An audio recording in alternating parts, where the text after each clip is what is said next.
Ah, gather close, my friends, for I shall weave a tale of greed, deception, and the resilience of the fair folk. Long ago, in an emerald woodland untouched by mortal hands, the fairies thrived in harmony. The land was rich with veins of silver, gold, and gemstones, treasures they guarded not for greed, but because they were the lifeblood of their magic. These minerals pulsed with the song of the earth, feeding the enchantments that kept their home hidden from those who would destroy it. But not all beings respected their ways.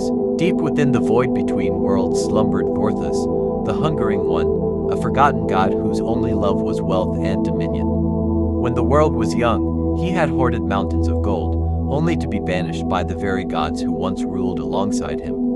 Now, trapped in his prison of shadow, he longed for more, his whispers searching for a way to return. One day, his voice reached the mind of a newly hatched dragon, young, naive, and untainted by the knowledge of the world. This wormling, named Silfrax, was born within the mountains, where dragons still slumbered beneath stone. He was meant to be a guardian of nature, a protector of balance, but Vorthus saw an opportunity. Like poisoned honey, the god's words dripped into the baby dragon's mind. Silfrax, eager to prove himself, listened. At first, it was only dreams, visions of himself atop a mountain of gold, revered and mighty.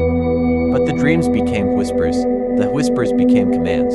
His heart blackened. One night, Silfrax descended upon the heart of the forest, his eyes glowing with the dark god's influence. He tore through the canopies, his talons ripping the sacred trees as he bellowed for the fairies to surrender their treasures. The fairies, though small, were not weak.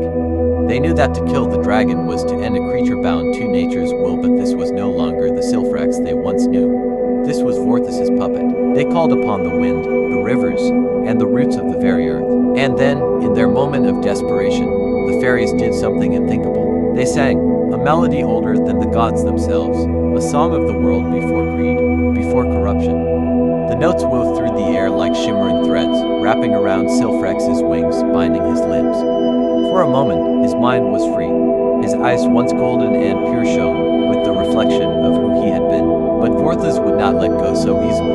With a final scream, the dragon's body shattered under the force of the spell. His soul, once a beacon of potential, was no more, and so the fairies won. As for Vorthus, the failure weakened him. His whispers grew faint, his hunger unfulfilled, but he is never truly gone. He waits, as all greedy things do, for another young mind to poison. So remember, my friends, greed is a hunger that can never be satisfied, and those who listen to the whispers of darkness may find themselves consumed.